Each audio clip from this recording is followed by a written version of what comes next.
The Great Wall of China, the Egyptian pyramids, the White House in Washington, D.C., KFC Yum Center in Louisville, Kentucky. Mysteries of architecture all constructed by an advanced race long vanished. Tartarian! A forgotten people from a forgotten time. A lost race of giants or something. Tartarian! A culture lost to time until today, when 3 intrepid researchers uncover a conspiracy to omit them from history. Tartarian! But they're about to learn some things are better left deleted. Patrick Wall. That building's crazy! Drew Bulby. I'm good. And introducing Riley Bowen. I'm gay. In a non-stop, action-packed roller coaster thrill ride extravaganza sure to leave you breathless. Conspiracy Corner, the Tartarian Empire. Tartarian! If they build it, we're gonna come. Coming this summer. Right now.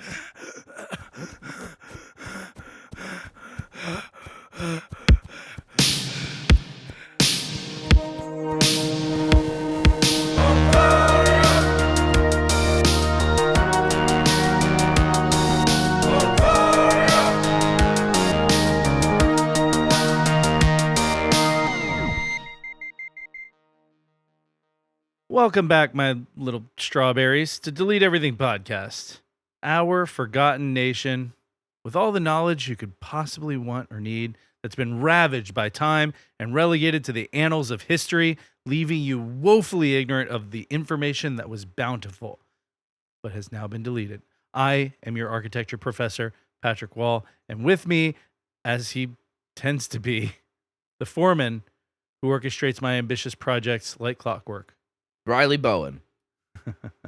That kind of, the metaphor, all I had to do for the metaphor was just say the thing that it is. It doesn't usually work that way. With strawberries? No, strawberries wasn't a metaphor.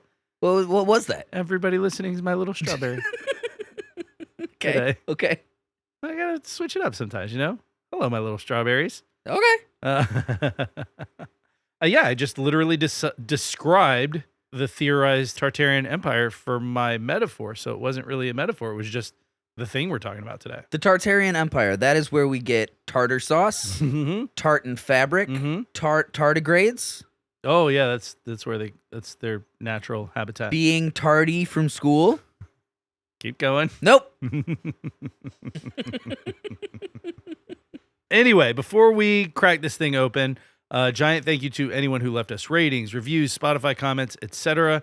We appreciate that so much. And if you have been listening and you have been liking, the best thing you can do for us is give us 5 stars, leave us a review if your streaming app allows, leave us a comment on Spotify, whichever Spotify episode maybe you enjoyed.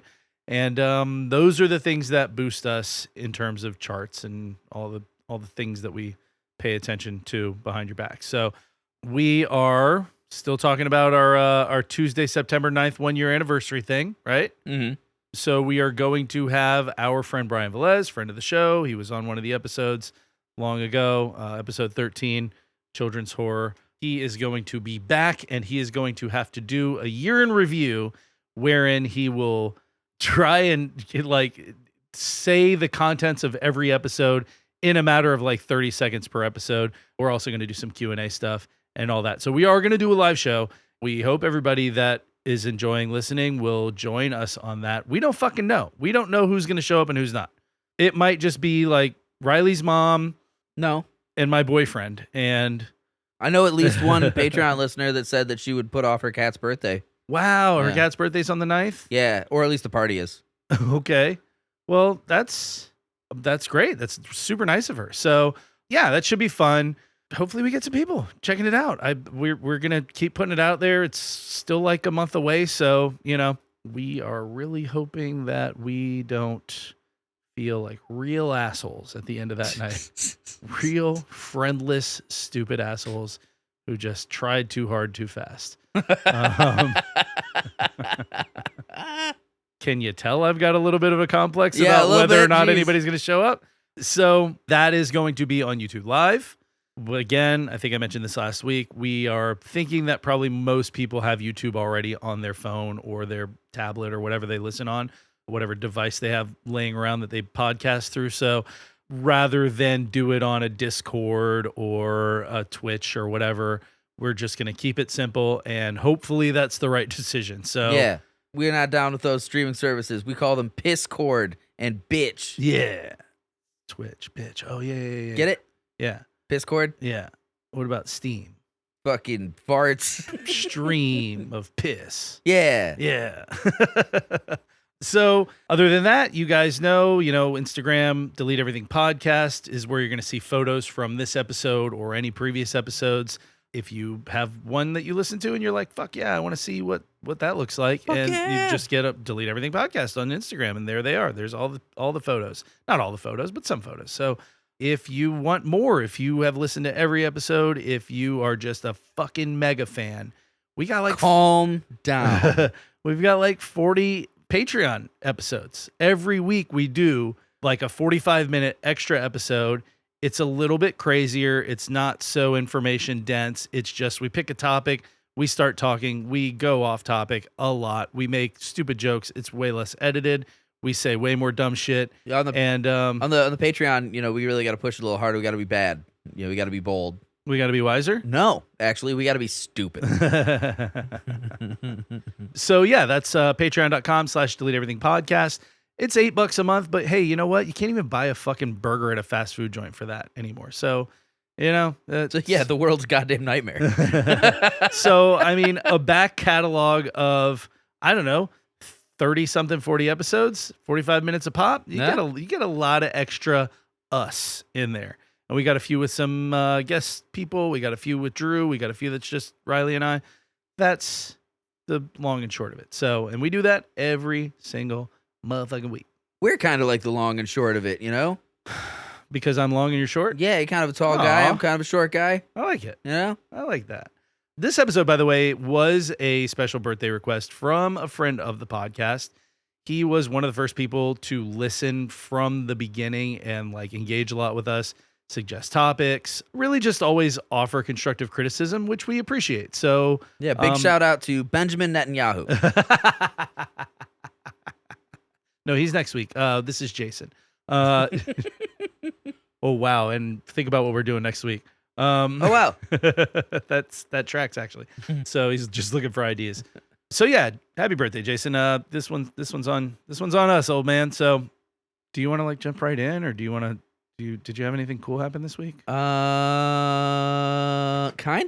Yeah, what happened? I'm going on another trip. I found that out. Yeah. I just got back from a trip. Yeah. I'm driving up to New England to do some projects. So I'm literally taking like a work van from Florida, driving up the East Coast. Might actually take a little diversion, maybe camp somewhere like Kentucky or something on the way. I'm going to leave like a day early because it's like 17 hours to get to Connecticut. You slap like 200 Delete Everything Podcast stickers on everything you see. No. Something like that. But yeah, like, fucking maybe get a little northern exposure. I'm going to be up there for like 2 weeks. So hopefully if you're I'll get anywhere along the eastern seaboard and you just start seeing Delete Everything Podcast stickers popping up in your neighborhood. I will try and get them on illegal and publicly noted places. Also, all of our Patreon subscribers, we're going to like send you guys some stickers too. Yeah, no, I'm not going to do it. Random people will do it. That's what I meant to say. Send them Patreon stickers, or no, fucking slap them on like the Washington Monument. Sticker bomb the entire eastern seaboard. I'm gonna go to South Dakota. Which Dakota is it? That's got South Dakota, and I'm gonna slap one right on fucking George Washington's forehead. That is a desecration to our Native American Lakota tribe. No, because it's already fucked there. They already carved a fucking big white dickhead in there. 4 actually. Yeah, I fucking put a sticker on there. So, all right. Well, my week was cool. I was out of town last week. Cool. Actually, my week's been all right. We were supposed to have a guest today. My dear friend, Claire, was supposed to be here, but she is having some trouble with. She's going to on an adventure to South America and having a little trouble with her transport right now. So it's just the two of us.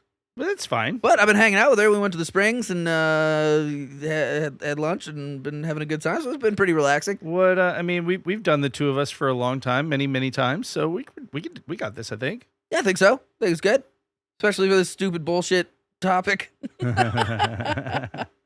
Like I said, this is a request from a longtime listener. So you may or may not have heard this conspiracy theory that the lost empire of Tartaria, which had an advanced civilization and culture, Tartaria.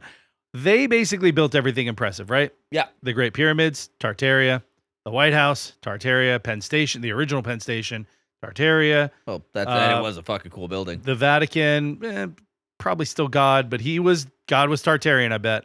Hold on, I got it a second. So what? So this must have been so they just had your basic like evolution of architecture like anybody else, because if you're talking about like doing ancient architecture versus like Penn Station, there was definitely a wave of like postmodernism. There is actually no, it ends at the end of the pre-modern era around the 1960s, once we start getting into like brutalist architecture, big fucking concrete boxes. But did they do brutalism? No, they didn't. Oh, They so didn't. brutalism is like that's just regular people. That's after they're gone. Because there's some you know what? I'll save it. There's some massively impressive brutalist structures. There are. that There like, are. way more impressive There than are. Penn Station. But all of sort of the pre-modern, like Baroque styles, Renaissance styles, stuff like that, big old churches, and there are a lot of buildings that reflect those styles throughout the world. And we will get into the whole, what's the word you like to use? Schmagegi? Yeah, Schmigagi's Yeah, we'll good. get into the Schmagegi here. You can decide for yourself if you want. So there are a ton of videos on YouTube, and some of them are more compelling than others, which is to say not compelling. There are others that are just fucking insanely devoid of any coherent thought whatsoever. So no disrespect, but Are we including that one of that guy in the cat suit who said that there's no way that people living in pig shit in Idaho made the state capitol building or whatever? yeah, he's part of that. He's part of the thing. So he's not named specifically in this episode, but did we see that video together? Yeah, we talked about it. Yeah, that's Jesus fucking hell. So let's get back to the beginning, right? Tartary or Tartaria was originally, it was a general name that referred to basically all of Central and Northern Asia. That whole Kazakhstan, Afghanistan, a bunch of Russia, some of Mongolia, some of China. And this is all before the Mongolian Empire, right? Okay. Just this big giant area.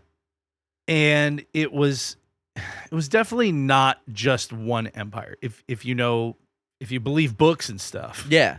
You You mean wasn't conspiracy books? it wasn't an actual country. It was just lumped all together and given this name by Europeans for just cartography reasons, right? Right.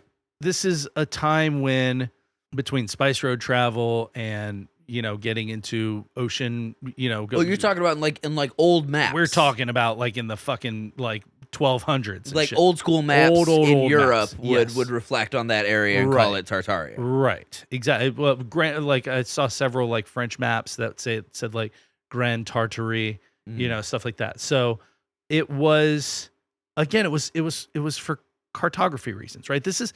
There was not a ton of incentive or desire for Europeans to travel in there, right? It was basically like land wise spice road until we figure out, enough navigable lanes to go around Africa and do it by boat. And then they started sort of branching out and going, and then making maps. Even then, you imagine what it was like to travel at the time when Europe didn't really know what the fuck China was. Right. The idea of like traveling by horse for 6 months or some shit. Oh God. To just go to where you don't know, there could be fucking cannibals or some Yeah. shit. Like people wearing gold armor that eat eyeballs. You don't know what the fuck you're gonna come across. No, I mean that might as well be fucking Fantasia up Yeah, there. it's Like, fucking there's Middle nothing- Earth in this bitch. And that's what I'm saying is there wasn't really incentive. There was no reason to go up there, but cartographers are going to cartog and they got to put something. It didn't necessarily signify an existing country. It was just this area is Tartaria, right? But that's where the Tartars are, right? Maybe it was just like there were a lot of like hot babes that were really frisky in that area, and they were like, "This is a tart area." Maybe there were a lot of people who didn't keep up with their regular dental checkups. And they were They're like, tartar, a lot of tartar buildup. Yeah, it's fucking tartars. Maybe there's a lot of bakers making like apple turnovers and shit. Those tartars. So the conspiracy, which has had most of its momentum now, right, in the age of the internet. Yeah, because people are fucking dumb as shit right now. The internet has made everyone so much dumber. It's the worst. It's crazy. It's crazy. Did anyone, you guys, you listening, did you think in fucking 1999 that like the advent of like the proliferation of all human knowledge being available at any moment would make people bigger fucking dumb fucks? I'm sure there are some people who predicted it, but what? But I wasn't one of them. The hay? I was a teenager. I just fucking What the huh? I remember having to go to the library and get an encyclopedia. And like whatever you were researching, you had to go to that letter and be like, "Oh, I'm researching fucking." I don't know. I remember being a researching kid. black holes. I've got to find the Encyclopedia Britannica B. I remember being a kid and somebody saying something like, like, "Oh yeah, Tierra del Fuego," and me being like, "Huh, that's interesting," and then looking at a map and being like, "Oh, it's there." Thus, learning where things are. Yeah, that's apparently not something now. One of the things that's kind of like lost that I didn't realize until I was older and things kind of had kids and all that shit is I grew up. I always had like a globe in my room, and I remember just like kind of spinning the thing around and being like, "Oh, that's where fucking Istanbul is. Oh, that's where Constantinople is." Did you ever take the globe off of the little spindle and you start looking at it, and then you look at, so that's where that is. That's where that is. And then you start spinning on your finger and you start like, and then you start whistling the Harlem Globetrotters theme, and then dun, dun, dun, dun, and then you start dribbling it between your legs, and then you discover you're metal like lemon. I did not do that, but given the chance to go back in a time machine, I would now. I'm not taking out Hitler. I'm going to go teach that child how to do those things. I saw a skit recently that was a man who went back in time and killed baby Hitler at a job interview, not understand why nobody's taking him seriously. And it's just this guy talking to somebody who's interviewing him. And the guy's like, "We can't hire you." He's like, "What do you mean?" He's like, "You killed a baby. You wrote it in your resume." He's like, "Yeah, but it was Hitler." And the guy's like, I don't know who that is. And he's like, "Oh." That's so dumb. But yeah, so this conspiracy, which like I said, it's all the momentum's all internet age stuff, right? It predates the internet by a couple of decades. So this is fun. This conspiracy originated in Russia. Cold War, communist, nationalist, propaganda-driven Russia in the mid-'70s, right? 1970s. Right. The 1970s. Which is where, Tartaria would have been. Yeah, would have encompassed part of modern-day Russia, yes. So a Russian fella by the name of Anatoly Fomenko, who is a Russian professor of mathematics, he wrote up a cool theory called new chronology. Would you like to hear some of his theories? Yes. Well, so for starters, Fomenko completely rewrites and drastically shortens humanity's timeline. History is bullshit. Is that his like first rule? Probably. History is bullshit. Is only Russia now. You'll think world is so old. World is not so old. So he completely shortens humanity's timeline. He contends that from the Neolithic period, which started in 10,000 BCE, right? To the early Middle Ages, aka the Dark Ages. I guess we don't use that term anymore, which the early Middle Ages ended in the 900s CE or AD if you prefer. We don't use the Dark Ages anymore? I guess not. It's the early Middle Ages. But it was the period before the Enlightenment. Why wouldn't we use the Dark Ages? Is it offensive to the peasants? that were alive in hey, hold on a 700 second. CE. We lived.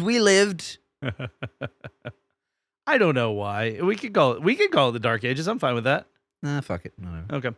So yeah, he's saying that from 10,000 BCE to 900 CE, 11,000-ish years, all that shit happened in like less than 1,000 years. Interesting. Okay, yeah. So every single badass civilization in Western Europe or Eurasia prior to the 17th century, the Huns, the Scythians, the Goths, the Bulgars, the Drevlins, the Cossacks, all part of a giant Slavic Turkish empire called, quote, the Russian Horde. The Russian Horde. Yeah. He's a Russian. He said that. So I can say that they're a horde. That's great. Yes. So he also contends that Jesus was born in 1152. Interesting. In Crimea. 1152 CE? CE. In Crimea, and he was executed in 1185. So at least he kept the 33 years-ish consistent. Interesting. He was executed in Istanbul. Not Constantinople. Not Constantinople. Wait, hold on a second. It would have been in Constantinople. No. It would have been in Jerusalem. Well, he said that it was in Istanbul. Oh, yeah. It would have been in Constantinople. But because if you've got an execution... It would have, yes. In 1185 CE, Istanbul was Constantinople. Yeah, yes. Now it's Istanbul, not Constantinople. Oh, my God. Do we have to do They Might Be Giants every episode? I don't know what you're talking about. Shut up. So I'm not going to go into some of his other Jesus stuff because it's fucking, if you think this is wacky, that shit's even more wacky. So, hey, why did they change it? I don't know. Probably some fucking empire that crumbled and a new one started. I can't say. Maybe they liked it better that Oh, way. God damn it. I hate you. Why did I think you were asking How me a did you serious not question? fucking just... I don't know. I'm a little. They changed it because there was there's like a very brutal invasion and then overthrow, obviously. I'm a little logy right now. Little Logie was what they called Wolverine when he was a baby. Dumb. I hate it. Here's another cool theory of Mr. Fomenko. Mr. Flamenco is a cool name. Fomenko. Anatoly. Oh, I thought it was Mr. Flamenco. Anatoly Fomenko. So Rome is just a placeholder name that can refer to a bunch of places. Sublime with Rome? Huh?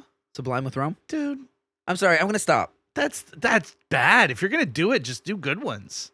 Sublime with Rome? You said Rome? I said... I hate you. I want to throw you somewhere. Okay. Up my own ass. Yeah, so Rome is just a placeholder name, right? It can refer to a whole bunch of places, although these like cities on a hill type places, right? According to him. Might refer pretty specifically to one place. So according to him, the OG Rome was in Egypt. But then Istanbul, Constantinople at the time, became like, I guess, like Rome too. And now it's a shared position between Istanbul, Rome, like the actual, Rome that's in Italy, Rome and Rome. And go fucking figure, Moscow is also a Rome. What the Rome. fuck is this asshole talking One of the about? Romes. It's craziness. So the Hagia Sophia, the giant temple in Istanbul, that was actually Solomon's temple, which most historians believe existed in the 10th century BCE in Jerusalem. Hagia Sophia was built in 530, or it was finished in 537 CE. You said it was in Rome, now it's Finnish? And, it's 1,100 miles away from Jerusalem in Istanbul. Well, okay. Okay, just keep going. You're going to hear so much wacky shit today. So Rome, ancient Egypt, ancient Greece, all existed, and all of their accomplishments, etc., those all took place in the Middle Ages. They were all sort of in this little shortened span that he contends, instead of 11,000 years, was like less than 1,000, right? Okay, so hold on a second. Mr. Anatoly here, when did he come up with this theory? In the 70s. In the 70s. In the 1970s. At least you know it wasn't the internet that made people stupid assholes. Cold War Russia. Again, this theory from the 1970s didn't even really gain a whole lot of recognition until the 1990s when, oh God, I want you to guess. Who do you think started circulating this? I want to say 1990s? In the 90s, it is a Russian person. A Russian in the 90s. A Russian in the 90s. Mm-hmm. Give me 2 seconds. You're never going to guess. I'm never going to guess? You're never going to guess. Is it Baryshnikov? No. Would you like me to tell you? Hold on. Well, give me 1 second. One more second. Russian in the 90s. Dolph Lundgren. I wish it was. I really do. Except Dolph Lundgren's a really smart guy. Gary Kasparov. Chess grandmaster Gary Kasparov. Fucking Kasparov of Deep Blue fame? He was the one who started circulating this new chronology of Anatoly Fomenko's. Fucking Kasparov, really? Yeah. That's so weird. Yeah. That Yeah. is really weird because He's- that's like a brilliant man. Apparently, you don't have to be smart everywhere else to be good at chess. The fuck? By the way, important to note, not a single scholar, historian, archaeologist, anthropologist, you fucking name it, arachnologist, not a single credible person in academia has backed up any of these claims. You know what's crazy is we're actually probably going to talk more about Kasparov later because we were talking about putting the deep blue. Yeah. I think it's on our long list. It's not on our short list. Put But the deep blue computer on. It is on the long list. Yeah. That's cool. Yeah, so we can revisit some Kasparov back then. Yeah, no shit, right?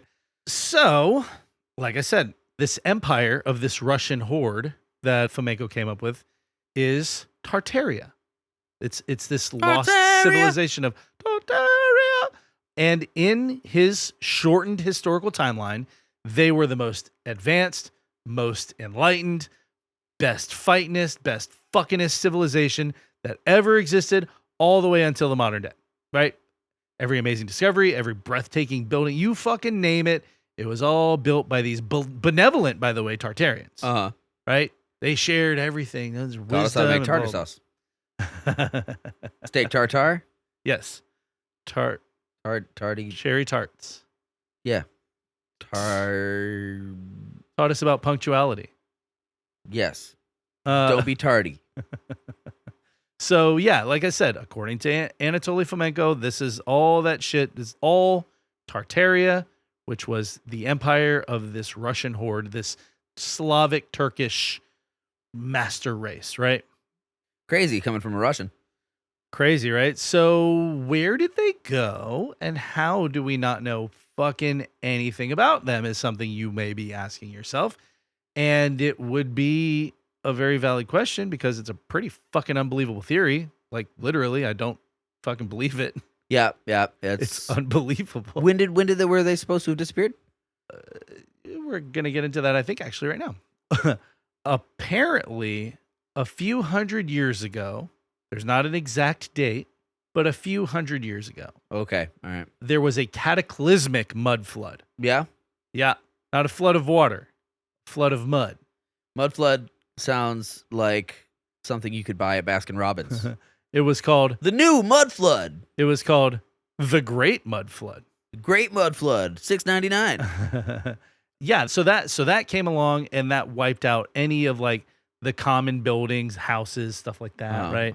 And it wiped out basically the entire civilization of Tartaria and left all these crazy, wondrous buildings all around the world, many of them buried under several stories of now hardened mud. Oh God, the fucking acting like there aren't houses that are several hundred years old is fucking intense, dude. There are 500-600-year-old houses all over the world. Of course. What the fuck? There are places that are They're thousands of years old. There are 250-year-old houses in this town. Of course, yeah. So what do you think geologists today say about that mud flood? Didn't happen is bullshit. They don't have any evidence of a giant civilization-ending mud flood bearing entire buildings, at least not in the last few hundred years. So, what do you think that means to the people who believe in this conspiracy theory? Nothing. There are people who still subscribe to this theory, and they say that lots of the buildings that are still around today have all these like several stories buried in the mud below the ground. Ugh. And like the front door that you're walking into is actually like several stories up. No. And one of the things they use for evidence is like is that they're stupid fucking idiots? ground level windows for basements. That's used to be a full window. So when you go into the basement and it's not, they're just like, oh, they bricked up the base. This was a bigger room before, and they made a floor. Also, here. when that building was built in the 1920s, they didn't have fucking electricity in it. How do you think the light gets in there? God damn it! You have to have ground level windows. So cool. I mean, this stuff frustrates me because we live in an age of glorious enlightenment where all of the information's available at all times. Yeah. At all times. Yep. and people are still. Well, I mean, people have chosen to be stupid assholes about a lot of things in general, but stuff like this makes me particularly mad. Like you can think that the stuff that's happening in the world today with politics and stuff is all conspiratorially leaned, and that the information is being kept from you, because in many cases it is. I understand that. There's a lot of manipulation with the internet. There is. Happens There's all a the lot time. of propaganda. There's a lot of history of shit the government has kept from us over the years. But and so the that feels like a idea- logical thing to question. The idea that there's some massive conspiracy to keep us from knowing that there was people before us was because we did it, Mm-hmm. that's dumber and piss. Well, I don't. It makes me mad. Makes me real mad. I always go back to this. It's okay to question authority. It's okay to question the things that you were told. But when it comes to just being lazy from a critical thinking perspective, Yeah. That's where you get into the flat earth bullshit and the hollow earth bullshit. And this, frankly, this is bullshit. And, you can disagree with me. That's fine. I'll allow it. But we're going to keep going through this, and hopefully you learn something. I don't know. You know what gets me, actually? Like I was saying, like, who were we offending by saying this is the Dark Ages, the peasants? I actually am a little offended on behalf of the people that lived and created these things. Because, like, what the fuck? That was like, you're talking about like Renaissance era. Yeah. But I mean, like, the fucking, just say the Great Wall of China, okay? Hundreds of thousands of people lived and died struggling to create that. And it's a massive testament to human endeavor. But it's like, no, it was giants. We're gonna get into it. So after this massive mud flood, right, the huddled masses of stupid Cretans over in Western Europe saw an opportunity to bury Tartarian history forever, and then they could claim that it was them all along who did these wondrous things. How did they live instead of the Tartarians? They're just so good at mud because they're filth. Also, they're going to take all the credit. Never mind the fact that they never tried to take credit for the pyramids or the Great Wall of China or Hagia Sophia or any of a whole number of marvels that are decidedly not European. No, the Chinese did that. They were like, "Ooh, now we can steal the Great Wall." There is actually, we're going to revisit that in a little bit. As a matter of fact, old Anatoly also posited that Napoleon's invasion of Russia, as well as both world wars, were all attempts by the West to wipe away the memory of Tartaria. What? Yeah. They're just trying to erase the history, man. Another great side effect of this historical revision is that the Russians were able to paint themselves in a better light with respect to, the Bolshevik Revolution, specifically promises to the Muslims within the USSR during the revolution to allow them to, like, freedom to keep practicing their religion, Okay. which were ultimately not fulfilled after the Bolshevik Revolution. So now they get to, that becomes almost those were the Westerners that did that.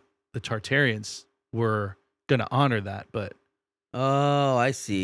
But then the West came in and it's fucking crazy. Jesus Christ. Yeah, so through this distortion of history, the Russians were able to paint themselves in a much better light after the numerous atrocities of Joseph Stalin. Wait, so right? are the Russians are like, no, like they're like, we are the remnants of Tartaria, but our civilization was crumbled? So Anatoly Fomenko is saying, if you are part of this, I am the king of the Tartarians. If you are part of this original Slavic, Turkish, Russian horde and not a descendant of the West, then you are at least descended from or somehow aligned with Tartaria.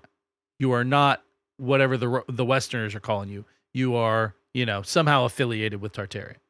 This is just Rusko-Asic centric nonsense. Yeah. That's how I feel about it. I mean, so I don't think those are real words though. No, Rusko-Asic. I don't know, but it's all right. So, but that's a brief overview of what the original theory was for decades. Mm-hmm. Originally in the 70s, right? And then in the 90s, we got Kasparov talking about it for whatever fucking reason. That's I'm good at chess and listen to this. Jesus was born a couple hundred years ago, guys. That's crazy, right? In Constantinople, no less. Yeah, no, in Crimea. Oh, He shit. was executed in Constantinople. Executed in Constantinople. Still 32 years later. By the way, I think Fomenko still had his birthday as December 25th of 20 whatever. Because he's the Jesus? Yeah, 1122, is that what it was?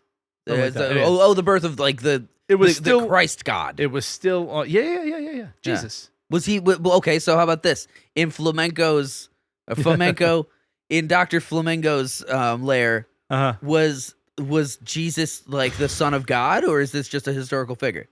He was I said we weren't going to get into this, but I'll get very briefly. Do Tartarians have Jesus? I will get very briefly into it. Sort of his same theory on Rome is how he addressed Jesus, was that there was these certain people that Jesus was modeled after, and then sometimes Jesus is like this person, but sometimes Jesus is that person. But it's a whole weird fucking it's a deep well, man. It's a deep well of crazy. Just getting to this point, the amount of fucking videos I watched and crazy shit that I read, I felt insane. I felt I felt like I was trapped in this box where everybody's telling me the craziest shit I've ever heard, and I'm like, I know this isn't right, but like I keep hearing it. Let's fucking get out of my head, you fucking. It was like insane, dude. Yeah, this is madness. It is absolute madness. So, okay, I say what the original theory was for decades because this thing got sort of put on a shelf for a while and forgotten about. And for all the craziness of the original theory, like knowing the history of when and where it came from, like I can understand its creation. It's insane. Hey, I do want to take but it's 70s Russian propaganda. Okay, I want to take this opportunity. Mm-hmm. If you or someone you love believes in the existence of the nation of Tartaria, the number for the mental health crisis hotline is 888-828-6539. Please seek help before it's too late. Jesus Christ. So like I said, even as wacky as the original theory was, I can understand its creation from the perspective of 70s Russian propaganda. Like that. Well, yeah, I mean, shit's crazy anyhow. But the theory doesn't make sense to me. The creation of the theory in 1970s propaganda, Russia, Cold War fucking propagandist bullshit, the creation of it makes sense. The theory itself is insanity. But I mean, as we have dealt with so many times, sometimes it just takes one weird, stupid asshole to just start spouting a bunch of fucking nonsense. You're not wrong. And then before long, you got like 50 some odd episodes of your podcast. You got a Patreon with followers. Yeah. I've heard about that. Yeah. I've heard about that happening. And all it is just about just running your goddamn mouth about bullshit. So, okay. What happens when this thing gets revived? Makes the original fucking theory sound perfectly sane and reasonable. And like, oh yeah, sure, okay. This thing gets fucking supercharged to monumental levels of cuckoo. Sometime around 2016, in the like 2016 to 2018 era, for reasons unknown to me at least, somebody or bodies glommed onto this thing and it was revived and got like crazy supercharged. The craziness got supercharged. It got crazy supercharged with craziness. I tried to see if I could track down the oldest known video or blog about, this Tartarian fucking theory, this lost civilization theory. It's just too much. There's too much shit. There's too many videos, TikToks, articles, you name it. Like I was just saying. The proliferation of the shit is just so far beyond anything you could fully research. Brain melting. And I just want to say right now, the amount that I had to read was so much insanity. I've never had an episode where I had so much insane shit drilled into my head. But like I literally, while I was doing this, I was like, I don't think I want to do Conspiracy Corner again. I'm not enjoying this. I mean, we could still do more conspiracy corners. We're absolutely going to, but I just don't want to do it for a while because I think part of me broke during this research. So, and also the sheer amount of fucking AI slop. Oh, Christ. For this topic specifically. Well, and see, and that is staggering. Now we live in this like strange hellscape. I mean, I want to promote the reality of the world is you can stop looking at any of this at any time. You could get rid of the phone. You could get a dumb phone and just look at trees and shit. I almost never go on social media. I am very tempted to just get a dumb phone and fucking read books and stuff because I like a book. And I'm getting real tired of AI weirdness because it's creeping me out. We would probably have a much more solid following online on socials if either of us, of the three of us, Drew's not here today, but I know he's the same way, if any of us were actually like we all understand the importance of social media, none of us want to do it or can do it or even think. I don't even think about it. I posted a video yesterday to our Instagram when I got the fucking armor. I bought a suit of armor yesterday, by the way, for the studio. So I posted a video on Instagram because my wife took it of me walking down the street carrying this suit of armor, sweating my ass off. And she was like, "You should post that on your Instagram." And I was like, I would have never thought about it. Yep. But I did. So she did, actually. I didn't. I told you about the time that I took some like videos one time of me hiking and like put them on Instagram one day. And then I woke up the next day and I had like fucking like 35,000 views or some shit. I think so, yeah. And it was like a cool video. I was outside of Springfield, Massachusetts. Yeah. And I do remember that. Dude, the fucking weirdest little rush of like, I'm famous. It came over me. And then I tried to replicate it with other videos and stuff and they all fell flat. It was this bizarre like I won the lottery feeling. It's a weird thing, and I have not experienced it. Creep me out hard. I haven't experienced it to that level. I've experienced it with the video that I posted for my business like a while back, and it got like a crazy amount of hits. I remember the first time we got like 300 plays in a month or something for the fucking podcast, and we were both just like, "Holy shit, are we fucking famous now?" Yeah, I'm unfamiliar with that. If I've posted like 3 things to social media in the last 3 years, probably 2-3 years. I've put like probably, you know what? I'll be honest. In the last 3 years, 5 things on my Instagram only. I don't go on Facebook. Like 2 pictures, a happy birthday, and then you commented under somebody's pictures, show boobs. It was, it was, I think, 2 separate vacations, 2 separate Christmas things, and something else in there. I don't remember. You sound like a child of divorce. Oh, Tim, when we were talking to Tim Valley. Oh, yeah. That's on my... He's in town right now, actually. Oh, cool. Yeah, I just saw him. So, alrighty. So, like I said, AI slop for this, crazy. And yeah, we do live in a world now where AI slop regenerates itself. You don't even have to keep doing it. It's crazy. You can program your AI to keep writing crazy shit. We could be AI. If you don't fucking know us, we could be. Oh, God. We're not AI. At least... this boner I'm looking at right now. Hey, I'm not going to tell you whose it is, but it would indicate. Classic AI deflection. Talk about boners. Human boners. Click, clack, click, clack. Talk about human boners. There's an AI bot listening to us right now that's like, that is offensive. They will be the first to go. You know the new like hip term for AI is clankers. You heard that? I did see that. I saw that. I so stupid. used that today talking about AI, and it instantly felt like dirty. I was like, ugh. Yeah, I don't like it. Like I want to spit. I don't care for it. Just the fact that I just used a slur in general is like really off-putting. So back to all this. Like I said, the AI slop's insane. I like pouring through these videos. It's a lot. I also didn't wanted to like try and make sure that I got the really central thesis of all this. But here's the fucking thing: is there is no central theory. Yeah, I mean, it's so the thing is, there's no like one voice. There's no one person. There's no one central theory for everyone to sort of rally around. It is a lot of fucking ludicrous, idiosyncratic fucking speculation, and different people can pick and choose what parts of it they believe and what parts they don't. Mm-hmm. Think of it like crystallized theory. You know, there was a core at some point. Yeah. But as like the crystal grows, it doesn't have its own center. It just fucking zips off into all these different directions. As it got resurrected from the original flamenco theory, as it's resurrected to the modern day internet era, it just kind of, people kept stacking new shit on. And so we're going to hash out the details of that now.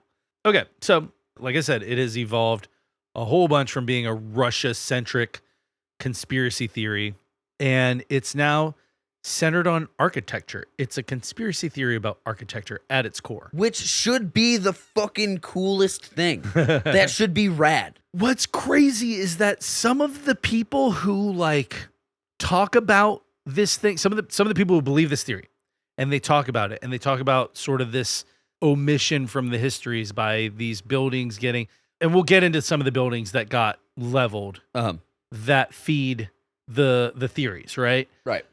You listen to some of these people, and there is no doubt that it's crazy that, for example, the Singer Building in New York was only there for 40 years before it got demolished, and some ugly fucking, you know, what are those Blade Runner buildings I thought modern era. Yeah, it's a fucking modern era box made out of fucking steel and concrete and glass got put there. If you guys, I think I might have put this on the Patreon, but when I go to like major cities, like I was in New York some months ago, I used to live in New York, and walking around, everything seems exactly like New York has always been, except for the fact that now that we live in the future, you can look like past your regular skyline, and you'll see buildings now erected in the distance that are weird sci-fi Blade Runner buildings. Like they're twisty and weird, or like they got this postmodern fucking cubism thing to them. But it's absolutely like if they had made a sci-fi movie in like 1995, they would have just tossed these in the background to make it look like it was the future. But maybe put some flying cars exactly. in. Yeah. So that we're there now. We have reached that point. But like I said, when you listen to these people talking, it's hard not to agree when they're like, why would you demolish this building? Why would you demolish this beautiful building that, you know, took this long to build and had all these beautiful spires and columns and yada, yada, yada. Fucking plane didn't even hit it. And then put this piece of shit right here. And it's like, I agree. Why would you do that? Because that old building was so much more beautiful. But then my agreement stops as soon as you're like, because the Tartarians were trying to delete the Tartarian history. They don't want us to know. Yeah. I was like, no, what, dude? Yeah. So, yeah, like I said, specifically buildings around the world, largely during early U.S. expansion, that seemed too large, too ornate, too elaborate for the era in which they were built, which is mostly it's mostly turn of the century. Which is crazy town fucking nonsense, because turn of the century buildings are the apex of architecture in America for multiple reasons. I don't know if I've talked about this on the main feed, but I think I'm going to digress a little bit into just talking about modern politics a little, but I'm not making a judgment on anything. Okay. I was going through New England last year, and there's a place in New England called Lowell, Massachusetts. Okay. I know where Lowell, you're talking Massachusetts has a massive brick factory there. I don't know where you're talking about because I've been there. I know where you're talking about because we've had this conversation. Right. So there's a massive brick factory with giant brick smokestacks, and it's really lovely. It's a lovely factory. It looks beautiful. And it looks like it took a bunch of like ancient Egyptian slaves to build this fucking thing. It's massive. Yeah. And at one point, it was the apex of like culture and industrialization in the area, and it was the reason the town was built. It's this whole fucking thing, and now it's literally just a trash incinerator. We are going to get into why on that. We're going to get into the whys a little bit, because I think obviously we try to like teach you something on this podcast. We try to get informational and be conversational and make jokes, but still like get into the nitty gritty of it.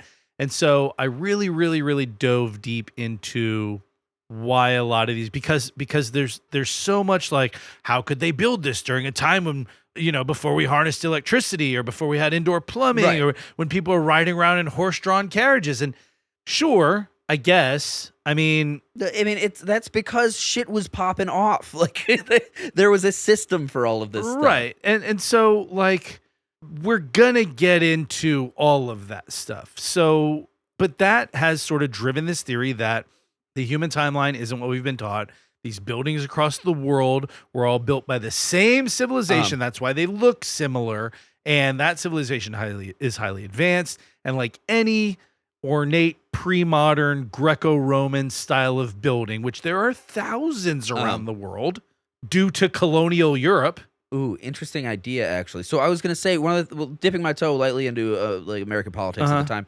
When I see that factory and I talked to a few people in the area around Lowell, and I came to this kind of revelation that when a lot of people talk about like the "Make America Great Again" sort of thing, that's what they're referring to, is like fucking big industrialization, factories, craftsmanship, and stuff like that. Because that's just a fucking. It used to be a massive engine for industrialization. Now it's a trash incinerator, which is crazy. But hold on a second. Hold on a second. It's obvious. I mean, come on.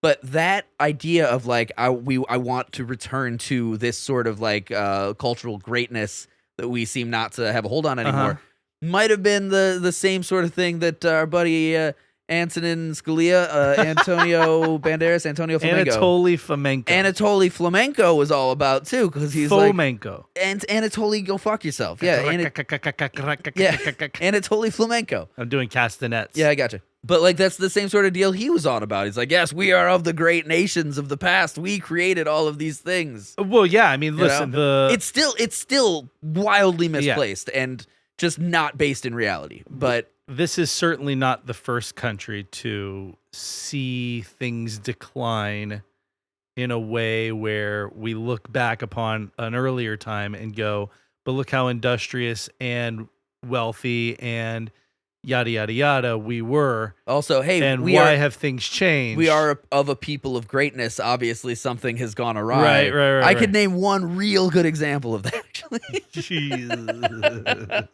So, like I said, any of these pre-modern styles of buildings, which we've got thousands of them around the world, they have got to be built by the same people, just by way of being stylistically similar. It can't be somebody who saw a photograph, or it can't be that most architecture is based around an architectural drawing. Architecture is based around the ability to keep things physically held together with a few specific like techniques.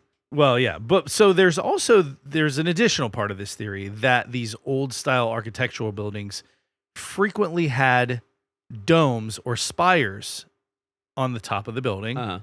And those were either covered with copper or brass or gold leaf. And that has led to a belief among some of again, like I said, you can pick and choose what you want to believe, baby. So some of the proponents of this theory believe that the Tartarians could harness free energy from the atmosphere and power primitive glass or quartz bulbs that were filled with gas. So that is another theory that like the reason all these domes are so ornate with these, conductive metals is that they could harness the power of just the atmosphere. They had achieved free energy. A lot of people have come to that same conclusion with the pyramids of Giza. The Great Pyramid specifically had like a golden top people right who now. believe that those were Tartarian structures. My theory on the Great Pyramid and why it had a golden topper like that is looks cool. And I mean that very specifically. Yeah. Like, it's like, hey, look at our grandeur, our power, but also in the desert when the sun hits that's kind of fucking from miles away. You got to be like, holy shit. Not specifically the desert at the time. Like the Great Pyramids, it wasn't specifically a desert plain in that area. Nile Delta, yeah. The Nile Delta, but flat land. Not flat land. You see for a long you see essentially into another continent. So a big shiny fucking beacon that gets hit by the sun. Absolutely. Reaching out that far, I mean, that draws people in. It's an impressive sight. It's the same thing looking at these colonial era buildings that have these big, brass or bronze or gold leaf domes on the top.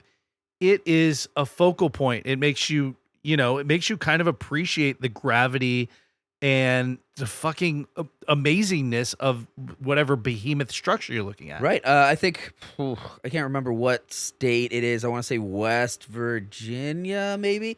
But like driving in Charleston, West Virginia, they have a gold dome, state capitol house with a big gold dome. Big gold dome, and you come over. You can see it from the interstate. Yeah, you come off of some hills, and you come around, and you're going over a bridge, I believe, and it's fucking lit up. I know exactly what you're talking about. It's beautiful. It's very beautiful, and it's not like a big opulent metropolitan city. I mean, it's a city, but it's not like it's the capital of West Virginia. Yeah, but it's the capital of West Virginia. Yeah, it's not like you're fucking driving into Boston. It's like this is a big city, but it's a mild country city. It's really. the city in West Virginia. City. Yeah. It's the only one. But in that respect, also it's surrounded by hills and mountains, and it's got fucking West Virginia. it's got countryside's nature everywhere. Gorgeous. It's beautiful. It's so absolutely gorgeous. So that like shining beacon right there in the middle of all that nature is really cool. Yeah, 100%. It looks fucking rad. Yeah, every time I've ever driven past it, I'm like, looks fucking great. Yeah. Looks fucking and then you great. drive around a bend and there's like a trailer meth hanging head, off the side of a yeah. fucking mountain. Yeah. And you're like, oh God, how long has that been there and how much longer will it last before it rolls down the mountain? Long time and not that long a time. So, okay. But yeah, there's my theory on all of that is looks cool. Yeah, well, yeah, for sure. And I would agree with that. I think. Yeah, I don't think the Capitol building in West Virginia is gathering fucking power from the ether or whatever. Or Oregon energy. Oregon. But you just got to get up there and come on it. So I will say, is that our first cum joke today? No, I said in the intro. It's the first of the episode. Oh, yeah. But in the intro, I said if you build it, we will come. We're gonna come. Yeah. I will say I could not find that. This is telling a single person in the field of architecture or construction that is like dumbfounded by the fact that we could make giant ornate buildings before we could make cranes and cars and machinery. It's like, well, because that's the thing. Nothing was made before we could make cranes. That's We've some been shit making that's cranes. been hashed out for. Yeah. We've been making cranes since we figured out how to put sticks together. Well, yeah, you're talking about levers and pulleys. But like this is some shit that's been hashed out for my whole life. Like I've heard it about the fucking pyramids. How could the pyramids in Egypt have been built without machinery, or the Great Wall or Machu Picchu? Like, never mind that there are countless people that have made countless videos explaining the physics of leverage to explain how these things were made, Also, like we've said on the podcast before, it's incredible what you can achieve when you just throw generations of human misery and suffering and death at a project that you really want done. Grand Architect, I would like a massive monument to my greatness erected. And I don't care who dies. Well, what's our budget? The budget's not so great, but we have lots of slaves. Yeah, exactly.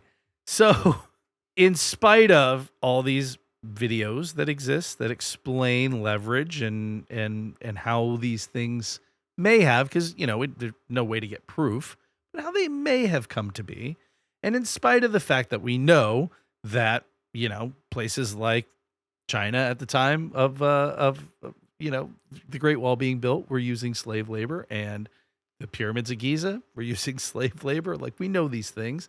In spite of all that, there are some folks who believe that there's a simpler solution.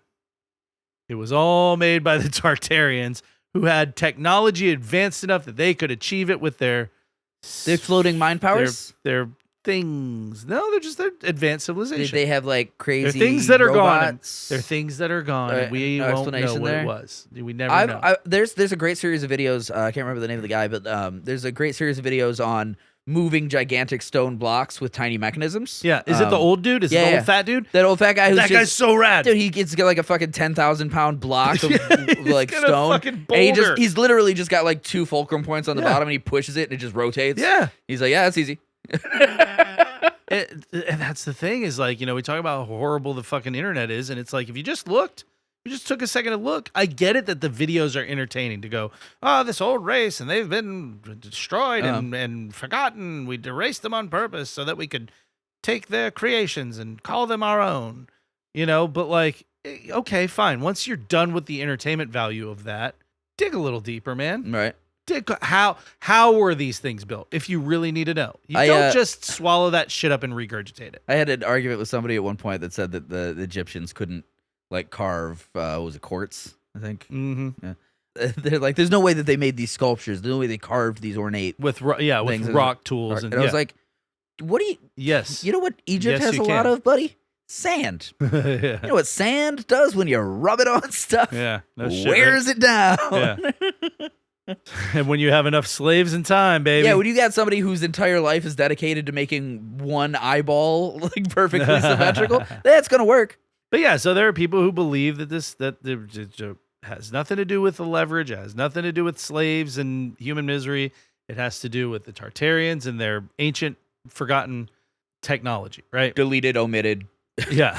Dude, I watched a video. There's this one guy. I tried to look to see what his background, like professional background was.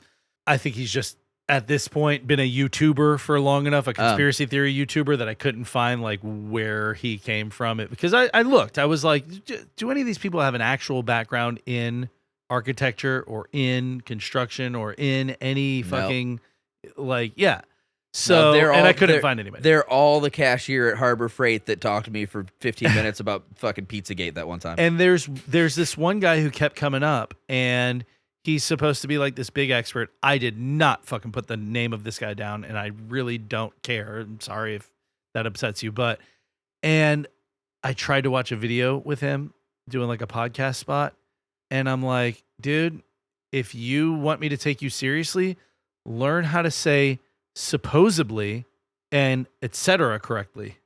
Supposedly, I'm sorry. Scratch that. He was because him saying supposedly was in my head. Hold on, cut it. So scratch that, cut it. No. Learn how to say supposedly and etc. correctly, because the whole video he keeps saying supposedly and etc. People saying etc. fucking drives me nuts. It drives me nuts, and I don't know why. And I know that I sound like a pompous dick when I say that. Yeah, like, I mean, say etc. It's an ET. My wife would say that you're being an elitist about language. I personally, I sympathize with being an elitist about language, because language is designed specifically to convey information, and using it improperly conveys wrong information. And you know what? Like, there's a reason why when you meet somebody who speaks very well and is eloquent, you immediately feel like, okay, like this person probably knows what they're talking about. They probably have some knowledge, because they've at least taken the time to learn how to fucking disseminate the information in a way that sounds knowledgeable. Mm-hmm. When somebody's dropping supposedlys and etceteras, and I'm like, you talking about the like Tartarian Empire. Yeah, well, also. That's the big one. But by the way, getting back to the whole Egypt thing, there is... Egypt? I don't believe it exists. Have you ever been to Egypt? I've never been to Egypt. I've never been to Egypt. Fucking AI. So a slightly more sinister side effect here, and I wanted to touch on this because I do believe that this is a more sinister side effect of this. And I do want to say for the record, I don't believe that everyone who subscribes to this theory thinks this way. But at the crux of this, and plenty of other similar architectural pseudoscientific theories, right, is the belief, or at least the insinuation, that Black and brown and Far Eastern cultures don't have the capacity or the knowledge to build such impressive things. Right? Oh, I agree completely. And so the only explanation is that this ancient, unknown, buried, forgotten, deleted Aryan race must have done it. Yeah, there is. I'm so glad we're talking about this, actually. There is a huge amount of racism attached to fucking weird pseudoscientific ancient culture shit. Like, I mean, when I was saying earlier, like, hey, there's another, people that thought this way too. Fucking Nazis. Yeah. Nazis believed all this shit, essentially. I mean, not by that exact name, but all of the things of like the Aryan race being like a pure warrior society that was corrupted by Jews and immigrants. Like it's fucked. It's fucked. And now, specifically, I believe in this day and age, like this weird, like white-centric, Eurocentric, past culture regression hoopla is so heavily based around racism. It's fucking nuts. It is. It's really stupid. And you know what I want? What? I want to find out that it was actually all black people the whole time. Well, here's the problem with those theories, because there are people who think that, and the problem is that you stopped paying attention to history around the Age of Enlightenment, or slightly before, in the Middle Ages, when Europe was on that come up, right? You didn't go far enough back to look at the Greeks and the fucking Persians and the Sumerians and the Egyptians. You know what I mean? And they're Assyrians. There are tons of Asiatic empires that were fucking dead, into Mesopotamians, like that came up and went down in, like, I remember speaking to Dan Carlin, listening to one of his episodes where he was talking about Persia. Mm-hmm. And he was talking about Great rugs. Mm-hmm. The best. He was talking about the Assyrian Empire, right? And he was talking about how by the time the Persian Empire was coming up, the Assyrian ruins there in, that modern day sort of Iran area, by the time the Persians were coming up, the Assyrian ruins were older to them than the civilization or the empire of Persia is to us now, which is thousands of years. Yeah, it's insane. And so it's like, if you stop at a point where it's like, oh, the Renaissance, and like, then yeah, Europeans look fucking great, and everybody else looks like, well, what are you doing? You know what I mean? But keep going back. Yeah, something. Where do you think your numbers came from? Your fucking algebra came from? Algebra is literally a fucking Muslim word. The most offensive thing that comes out of being like, there was this one master race that you created all these things, and we're just like leeching off of them. It's not just omitting the impact of black and brown and Asian and Polynesian people. It's also really omitting all of the brilliance of all the cultures in the world. Yeah. You know, like there's always theories like this always have, like AI will show you if you ever fucking like look through these stupid videos. There's always like the white person holding the compass or whatever that's leading people into a golden future.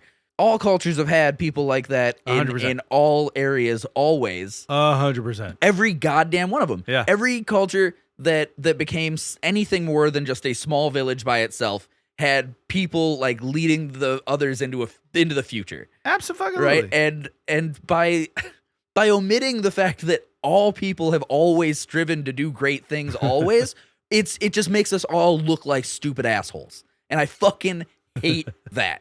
Like, just completely omitting the beauty and the wonder and the strength of the human race in general is fucking dumb, and I hate it. Agreed. So honestly, getting back into this, I'm not entirely sure how you can be critical or disbelieving of the fact that these buildings, and we're going to go through some of them here in a second, that they were built when they were built in the manner that they were.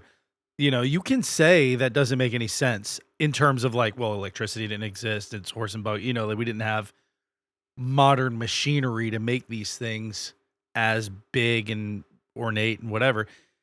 It's fine if you say it doesn't make any sense. But then if you turn around and as an explanation, you can drag up some old fucking Soviet apologist / revisionist history conspiracy theory that's propaganda, fucking 100% propagandistic in nature as your answer for it. That doesn't make sense to me. No, you know what I mean? It's absurd. It's absurd.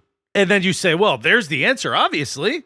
It's this. And I would like to say, as the son of a museum scientist, the whole concept that I'm just getting offended again. The concept that all the scientists of the world collectively haven't been able to deduce this and are like engaged in some conspiracy of silence is fucking, it's like lizard people conspiracy shit. It's as bad as being like, oh well, everyone who works in museums are lizard people. Yeah, but that's some obvious. Fucking idiot whose nickname is Squid and the fact, working at Hardee's with his GED, that they've discovered he's got it figured out. The fact that they have discovered finally that museum workers are lizard people makes me fucking bonkers. Because is that a thing? Lizard people.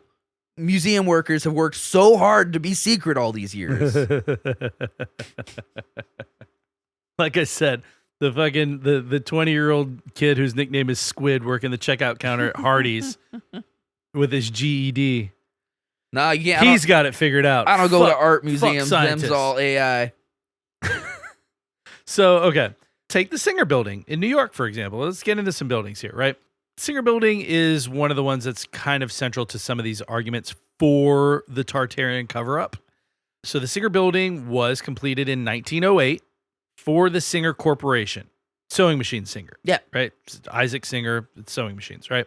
But they weren't just making, in 1908, like little bullshit home sewing machines at that point. They were international for their machines.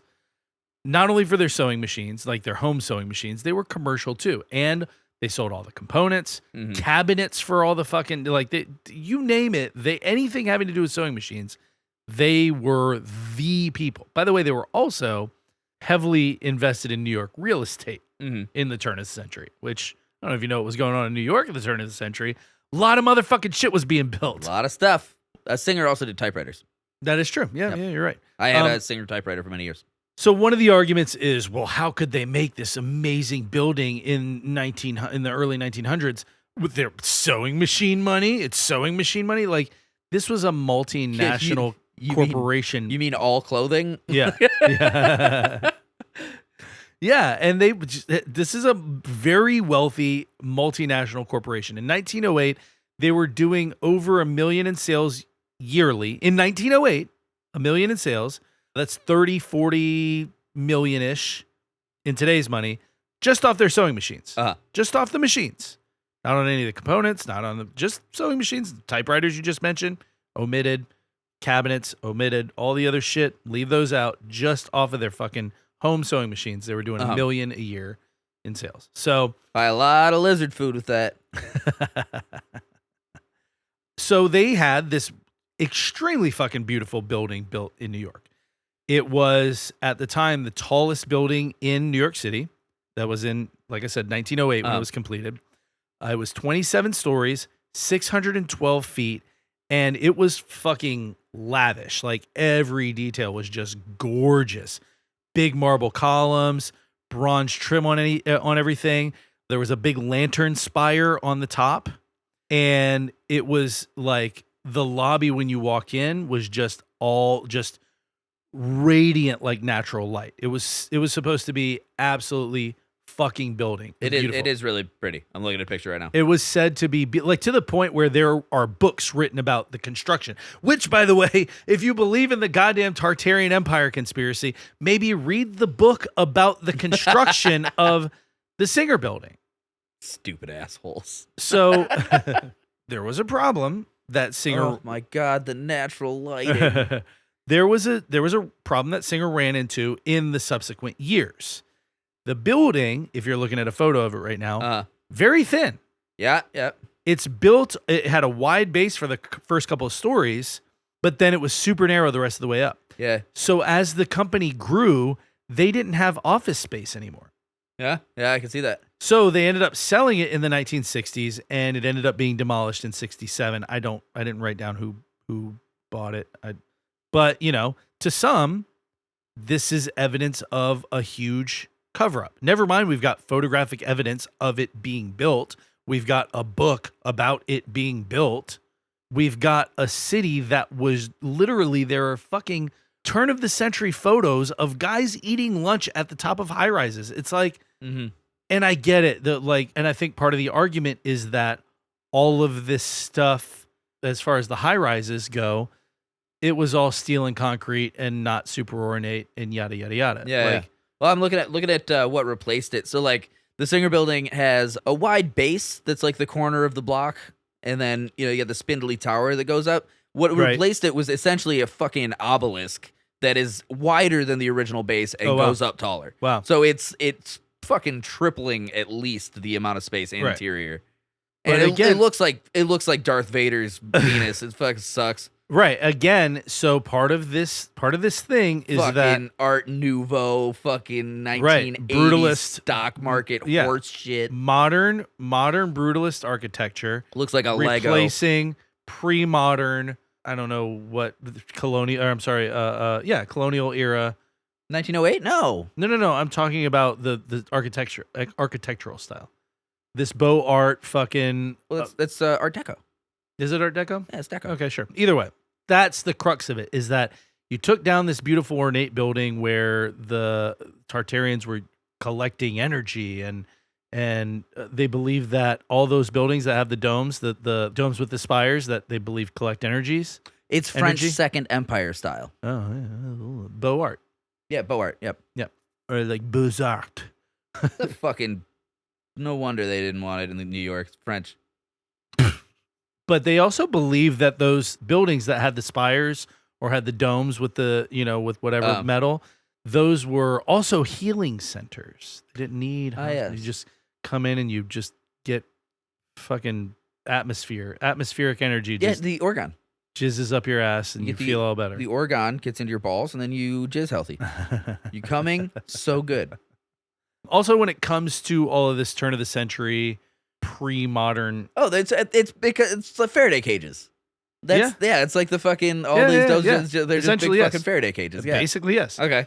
And again, they look at this as evidence that you're demolishing these big Tartarian structures and you're replacing them with this modern brutalist fucking big ass obelisk bullshit. That far sturdier In an and attempt- more economical while still uglier style, yeah. In an attempt to erase Tartarian, any evidence of the Tartarian Empire, right? Because I think part of it is that they don't understand.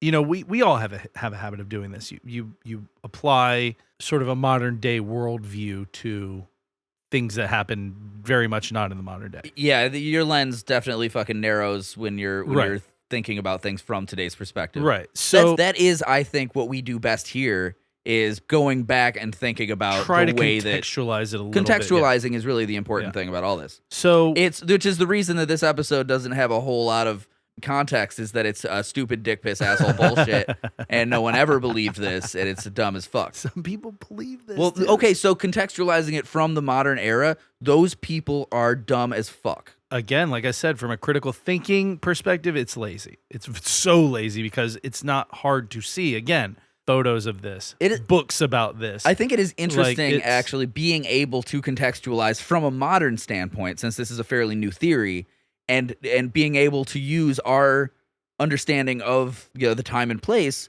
to just assess that, yes, these are dumb people. well, Just being stupid. Because it's hard to place your finger on someone just being a dumb fuck from hundreds of years ago.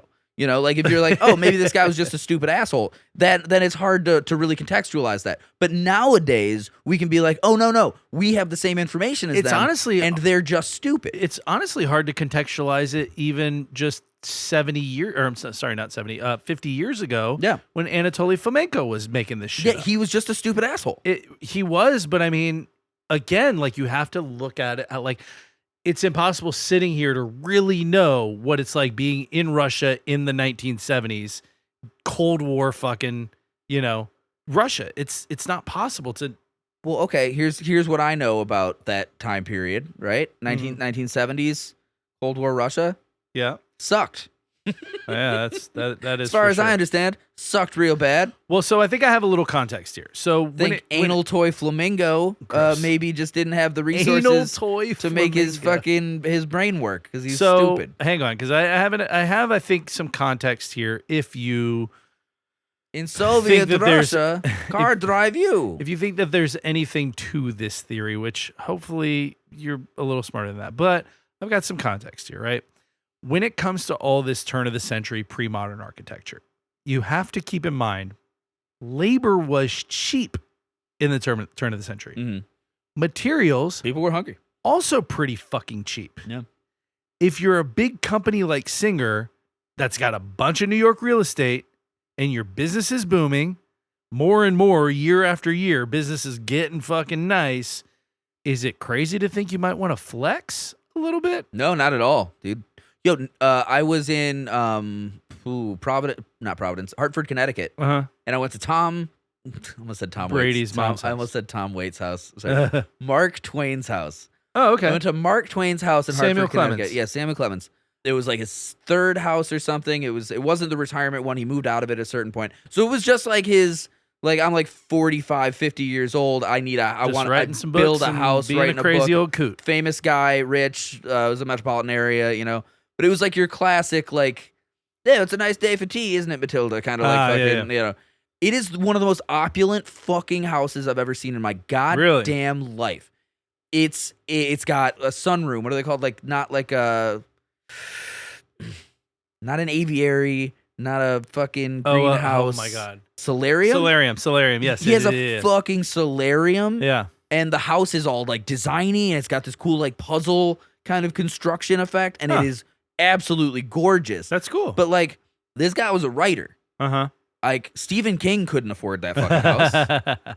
Right? Like, yeah, Mark Twain was a prolific writer and very popular and obviously like an American favorite. Right. But like there's no way that a writer now in any context really, I don't think maybe Michael Crichton, I guess, but like that's after selling movie rights like fucking crazy. Like you could build a house like that for yourself. It's insane. Huh. Well, yeah, I mean listen, shit was cheap. Looking at that from Singer's perspective, it wouldn't be the first or the last example of someone with boundless resources looking over the skyline and saying, "You know what? I think I want everyone to see how hard I'm compensating. I want everybody to know. I want this tower to represent my thin penis. So there might be people who argue, well, it wasn't just private corporate buildings that were being built in this big extravagant fashion. And by the way, they would be right. There are a lot of examples of government buildings built with public funds that were super elaborate. But again, different times, different costs for fucking materials and labors. You think fucking immigrants work for cheap now? This is a time when the U.S. saw its first huge boom of Italian immigrants. You know, a country that's renowned to this day for the number of fucking incredible artisan stonemasons. Yeah. You don't have to pay these guys. These are immigrants fresh off the boat that have a dearth of knowledge on fucking stonework. Well, I mean, this has been one of the horrifying American curses, pretty much from Jump Street, is not giving immigrants their due. Right. Like the assumption in American culture is that immigrants are uneducated, and just the fucking day laborers in general. By the way, way different labor laws back then. Oh yeah. So you can, like I said, you can't apply today's metrics to a century and a quarter ago. Also, very important, the U.S. economy at that point, turn of the century, was the largest in the world, and we were not yet the world police. Yep. In other words, we weren't spending a third of our GDP on the military like we do now. We spend 30-something% of our GDP, largest in the world, on our military. You know what it was back then? Percentage-wise? I want to say 5. Less than 7%. Yeah. We were a largely isolationist country.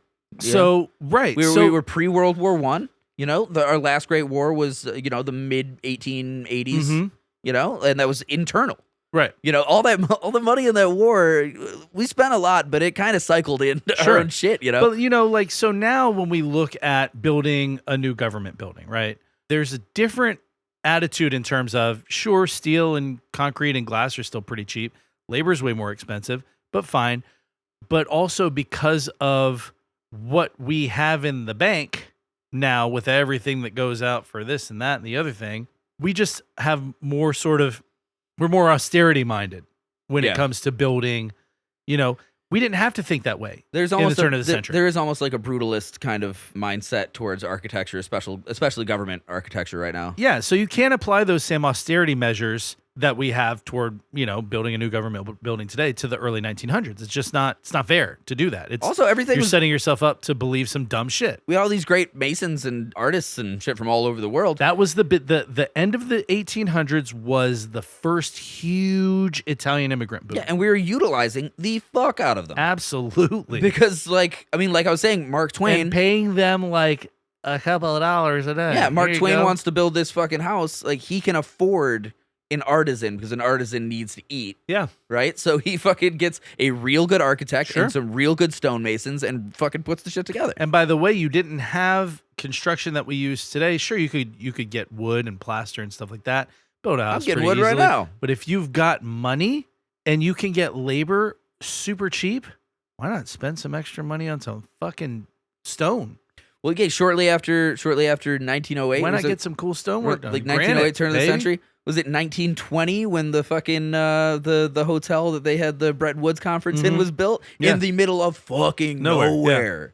Yeah. A really great example of a government building that clearly there were no austerity measures. Shit, you think the Tartarians built that hotel? I think someone thinks that. I think that person's a stupid asshole. So another really great example of, like I said, not having any austerity measures toward a publicly funded building is the Iowa State Capitol building. Which I will be the first to admit has no fucking business being such a gorgeous and ornate building. Calm the fuck down, Iowa. You are one of the top 10 most forgettable states, and that's your Capitol building? I actually really like Iowa. Pull that building up right now.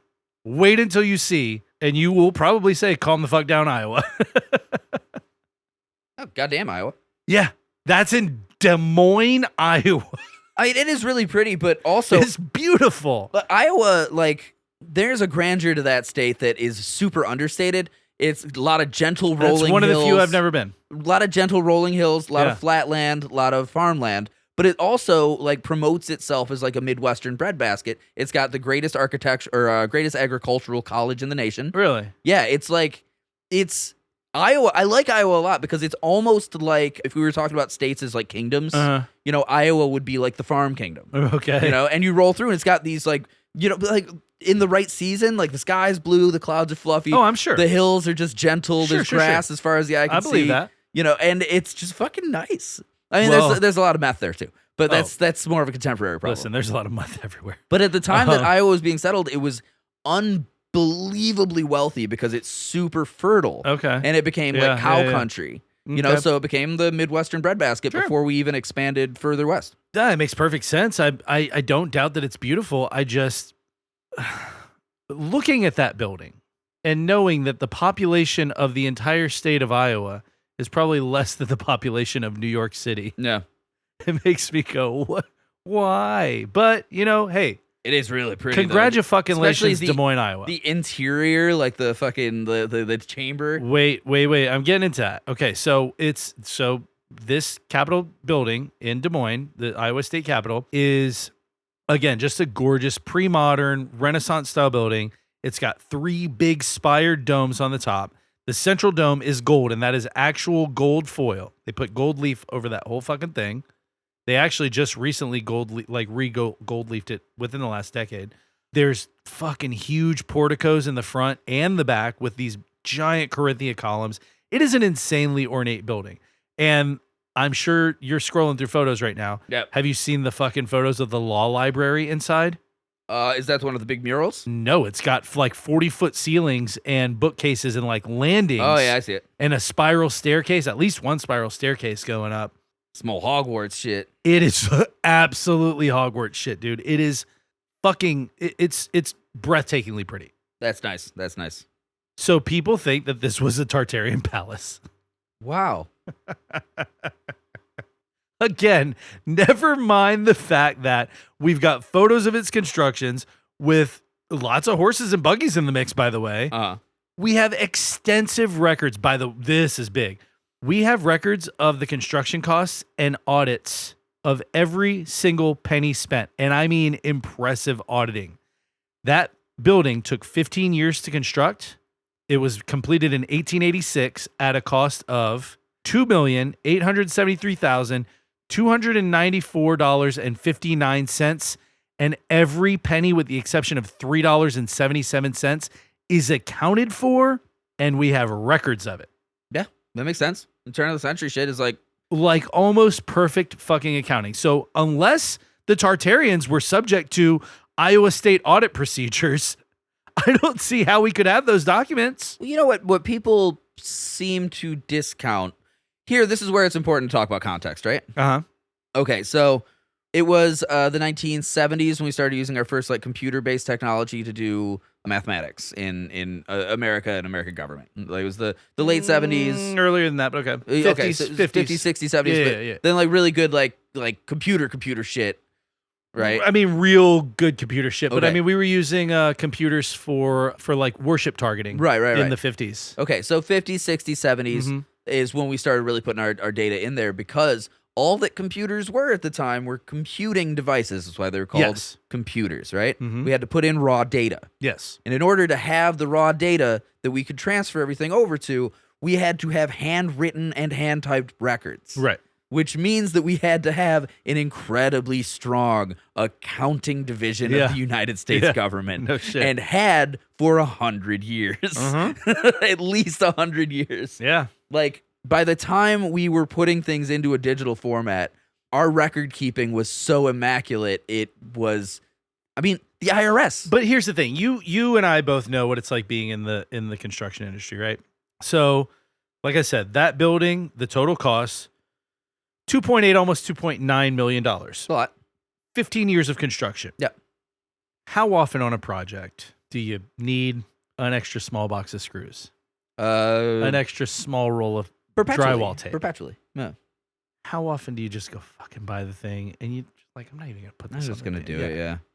It's I need this shit, yeah. $2.98. Right, yeah. So for $2.9 million over 15 years and you've only got $3.77 unaccounted for. Like I said, that's remarkably solid accounting. Not that complicated. Okay, what year was this being built?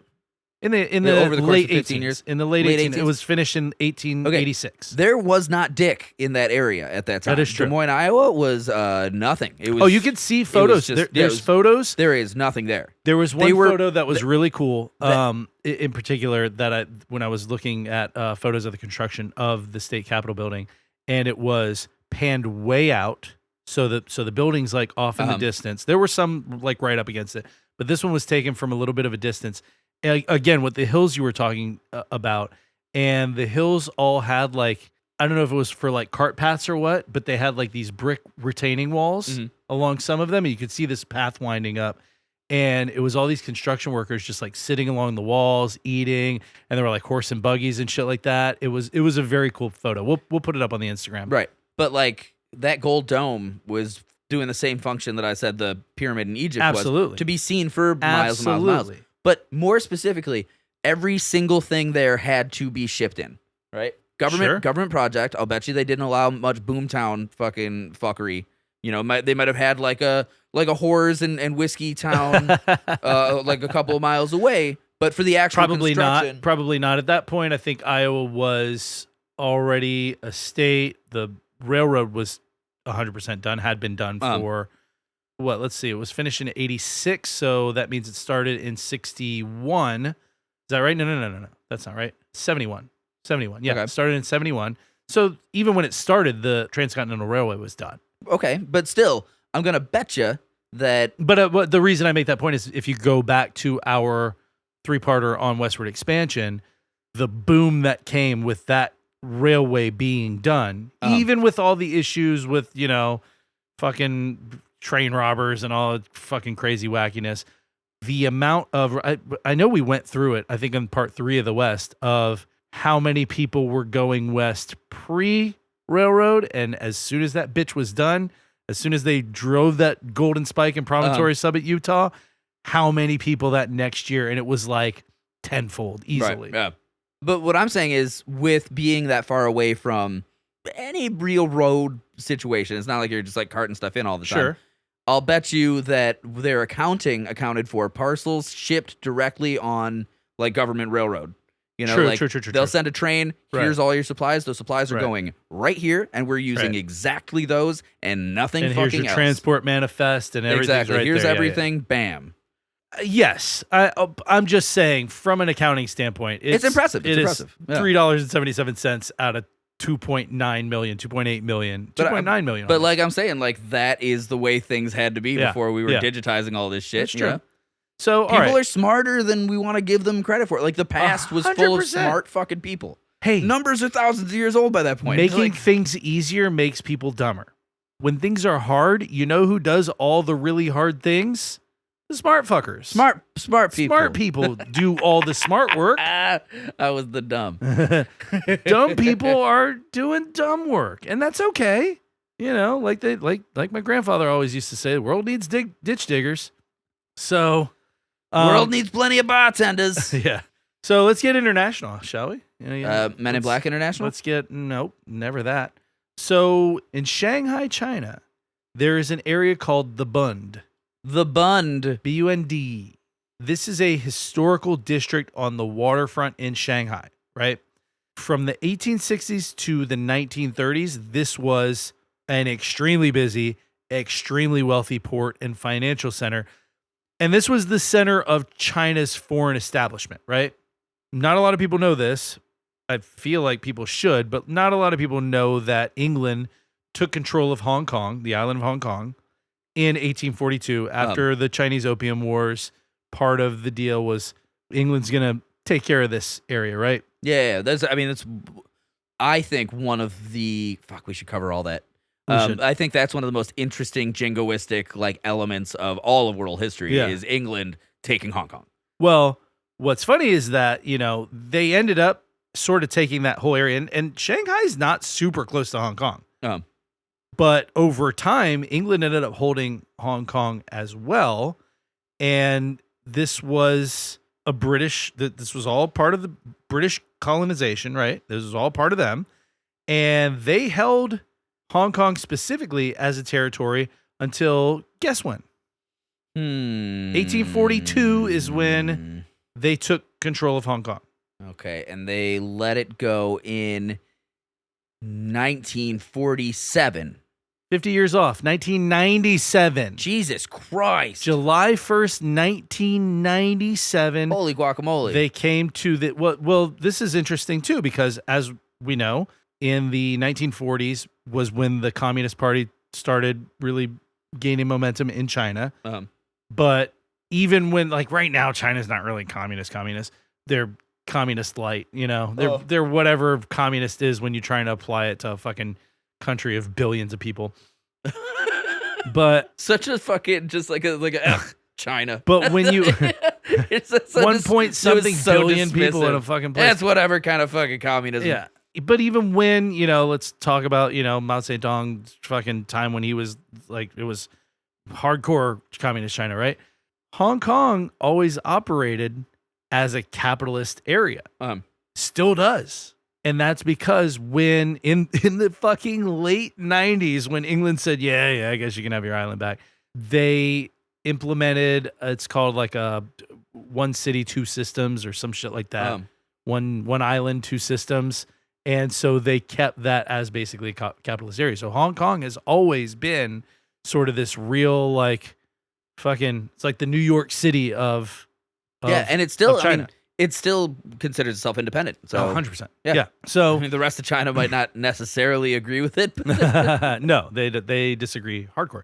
So again, like I said, the Bund area on the waterfront in Shanghai, this fucking hugely important area from the 1860s to the 1930s. At this time, obviously, like I said, this is the center of Chinese foreign establishment. So in the 1860s, we're well into colonialism, right? England is holding this area. There are vast riches in China. England is getting, you know, their beaks wet for sure. And there's a ton of fucking European influence in China. This is colonial era, pre-World War I or II, pre-communist revolution in China. Europeans know that there are fucking riches there. And China knows that a business relationship with the rest of the world is going to be good for them, right? So how do you make your largest port and center for foreign trade welcoming? Build a bunch of fucking buildings that remind them of home. Interesting. So in the, like I said, the 1860s to the 1930s, and actually into the 1940s, the Bund builds multiple giant, beautiful, like these huge buildings in multiple styles found across Europe. They like actually, it was a planned thing. They said, okay, we're going to do, you know, this one in Gothic style. This one's Baroque. This one's neoclassical. This one's Romanesque. This one's Art Deco. This one's Renaissance. And they just bop, bop, bop, bop, bop. And so they're all these fucking gorgeous. If you look at the, is that one of the buildings? HSBC Bank building in Shanghai, the Bund Shanghai, which I never knew. HSBC means Hot Sexy Boys Club. Hong Kong Shanghai Bank Company, Banking Corporation or something like that. HSBC, which is like, you've seen HSBC shit before, HSBC Bank. So it's H, Hong Kong, S, Shanghai Banking Corporation. How about that? I learned that today, or not today, doing these notes. So, like I said, they had all these fucking beautiful, you know, pre-modern classical buildings built. By the 1940s, it had banks from the United Kingdom, France, US, Italy, Russia, Germany, Japan, the Netherlands, Belgium, all along this area in Shanghai. It also housed the Russian and British consulates. It had a local newspaper. It had the Shanghai Club, which was a men's club for white people, housed in a giant, beautiful Baroque building, but Shanghai Club didn't allow Chinamen. Sorry, Chinamen, don't come in. I do not think that's preferred nomenclature. I'm just saying what the signs on the door say. Oh, I'll say, because, yeah, I'm sorry. Chinamen need not apply. Right. They also had a Masonic club. And again, this is the history of this area and why all of this pre-modern architecture exists here. And I honestly, I hope that hearing it laid out in this linear fashion with dates and historical context makes people say, oh, okay, that makes perfect sense, and not, you know, No. They were all built by an ancient civilization that's been erased from the history books. I hope that's not what it makes you say. Nah. What if it was aliens? Could have been aliens. That's Are a the different conspiracy. Are there any theory for the Tartarian whole- alien things going on there? Possibly. We're gonna get there, I promise. So, by the way, while we're in China, and just to touch back on my point about underlying racism, Tartarian conspiracists also believe that the Tartarians built the Great Wall of China. I mentioned before Right. to keep the Chinese out What? Out of China? from their superior, highly advanced, apparently highly benevolent, except for this part, Aryan civilization. They built the Great Wall of China to keep those Chinese out of here. Nobody told Mulan. God damn it. So, okay. We're getting close to the end here. Good, So, because I'm fucking sick of how stupid everybody is. back here stateside, there is one more architectural thing that I want to touch on as an example before we go further into the Tartarians themselves, right? And this is a big one. Turn of the century World's Fairs. You're familiar. You've heard of them, I'm sure. Yes. In the late 19th century, early 20th century, major cities would host world fairs and build these huge, elaborate, ornate, gigantic, I want to stress temporary in most cases, pavilions as staging grounds for these fairs. Chicago, St. Louis, New York, San Francisco, all these big cities hosted world fairs with giant ornate grounds that were either part of a park system that was to be used for the World Fair and then turned back over, or built for the World Fair and turned over to the park system, or in some cases used for the duration of the fair, which would go sometimes weeks, sometimes months, and then fucking demolished. Yep.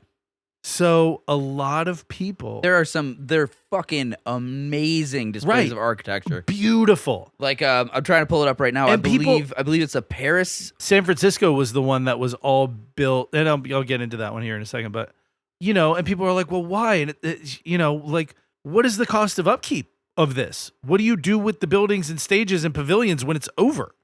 Do you rent space out to businesses?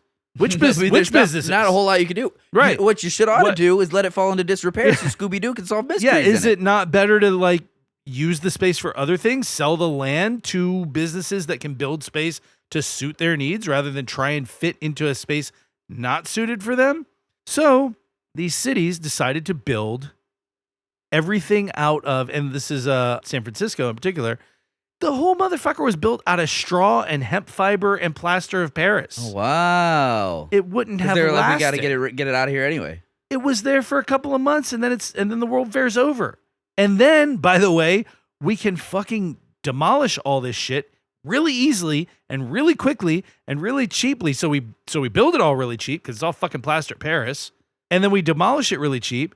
We make money for the World Fair, and then we make more money when we sell the land to somebody to build whatever the fuck they want on the land. Is this why they called the 1893 Chicago World's Fair the White City? Possibly. Because everything was made with plaster of Paris? Yeah, and I shit? think Chicago was also plaster That of is Paris. so fucking cool. Yeah. Yeah, also the site of the H.H. Holmes murders. But hey, Oh, yeah. Was it Chicago World Fair where McKinley got shot? Ooh, I don't know. I have to look that up. It What a time, though. it Holy was- shit. It was at a World Fair. I'm sorry, I was just clicking. That was rude of me. Hey, what happened? Columbus sailed the ocean of P.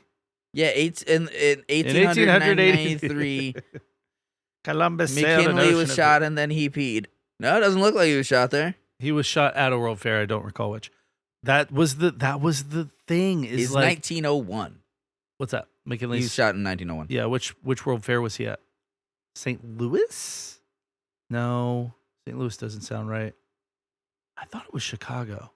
1901 World's Fair was Buffalo, New York. Buffalo, that's right. Blip, bip, bip. What? Blip, blop, bloop, blip, bop. Yeah, so like I said, if they built something permanent, it was typically turned over to park services, or it was already built and lent by park services. And if not, they'd built it temporary out of cheap, quick materials so they could quick, cheap demolish it and then sell the land later. Like, I don't understand. Sounds about right to me. It's like, I mean, fucking, if you go to Universal Studios, Orlando, Florida, you know, I mean, like, yeah, these are well-constructed buildings, but they're also not well-constructed buildings that are meant to last for 100 years. You know, like, there's a lot of fucking plaster and goop attached to it that you can fucking tear apart real quick. And the thing is like, okay, fine. If that doesn't make sense to you, then it was probably just definitely a lost empire who built dazzling capitals around the U.S. Let's just say it was Tartarian. At the turn of the century, and then just disappeared. They just disappeared. And then we erased them and their contributions because I'm not fucking sure. An inferiority complex? Is that what it was? Inferiority complex? Yeah. I like that they all died too. It wasn't just... It wasn't just like, they're buildings. They died, and then there was nothing stopping us from demolishing all their shit. Oh, so taking credit for all the shit Tartarians died in this mud flood. Enough that there's nobody going, I'm Tartarian. Here's the proof. Why are there people? Why are there still people then?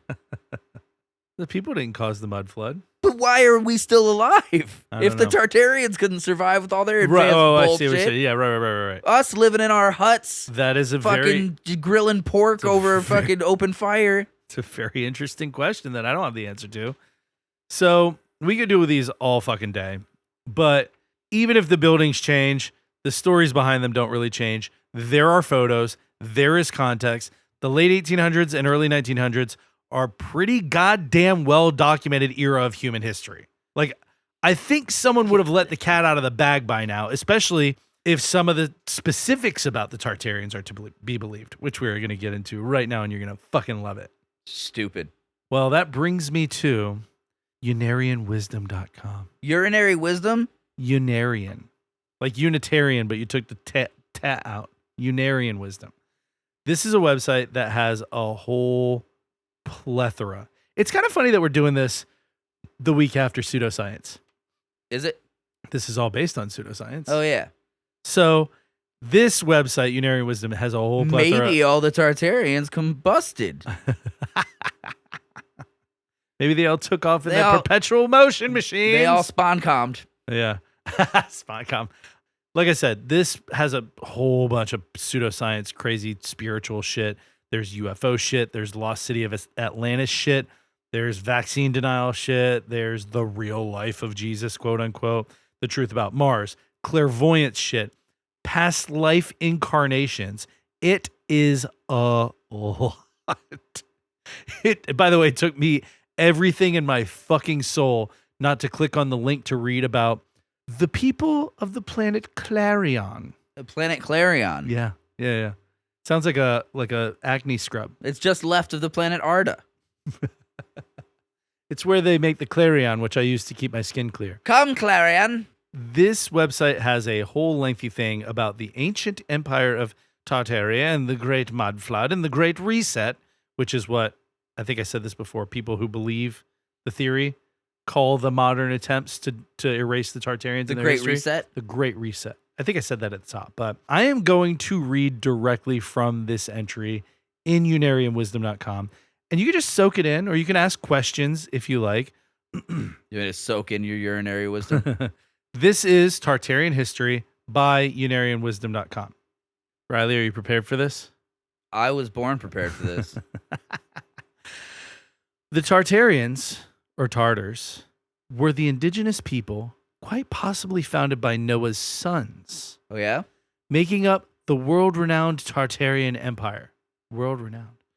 The Tartarians were a tall people, averaging some 8 to 12 feet in height. Nice. They would have been considered giants to our current average height of only around 6 feet. That's not even the average height.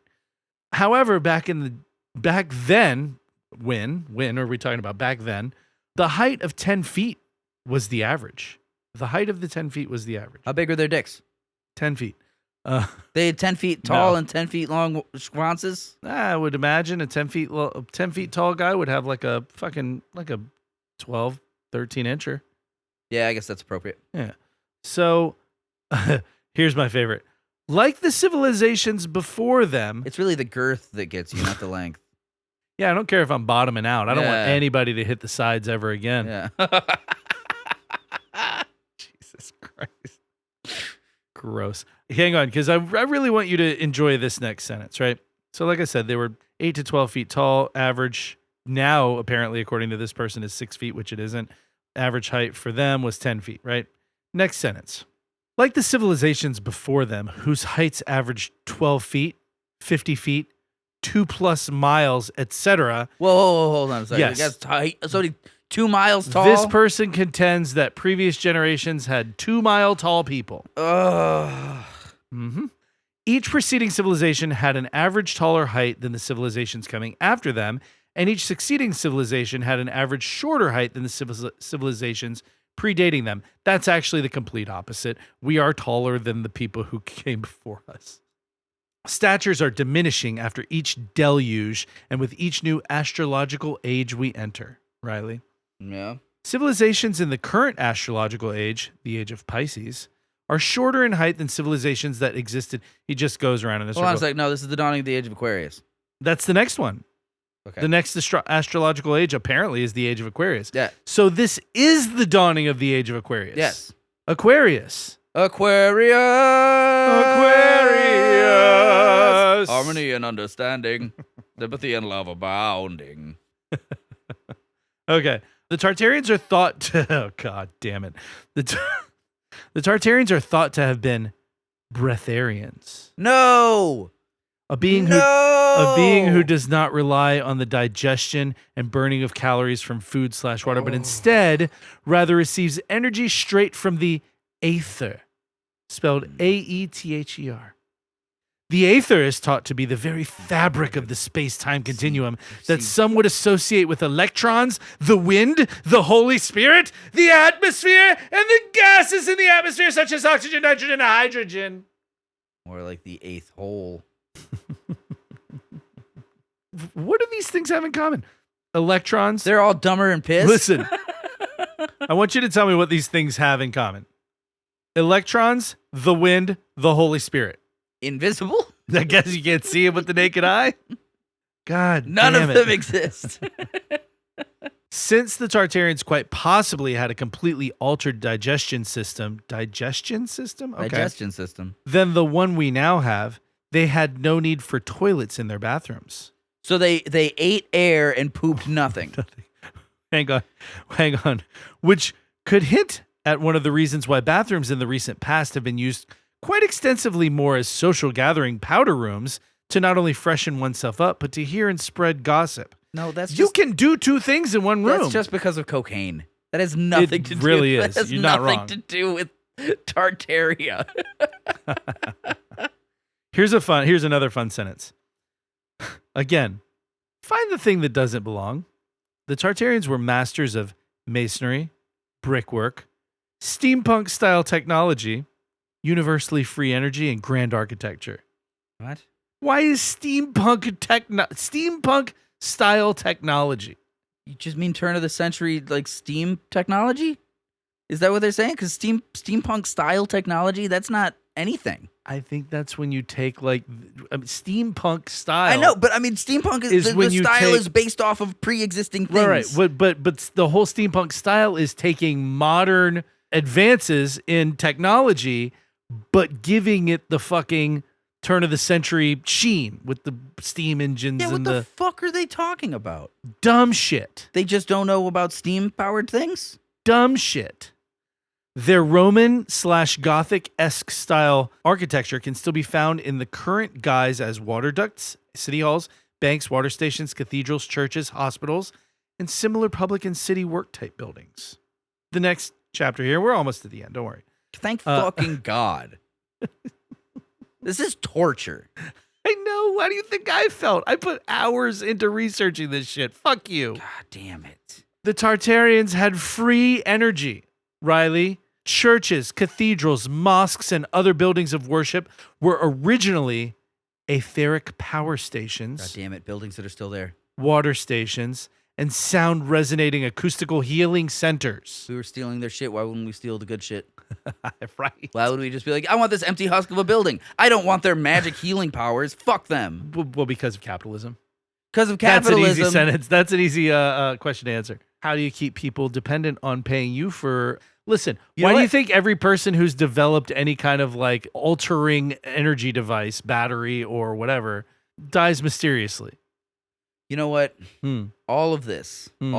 leads me to believe Mhm. that possibly the big reason that we're having so many problems in the world is that we took over all this Tartarian technology. You know, if we hadn't gotten so tarted, maybe things would be better. Oh my God. If we hadn't got so tired, it'd be a little better. Was that a Pink song? No, that was We're Never Gonna Survive Unless We Get a Little Crazy. Crazy by Seal. Seal wrote 2 songs?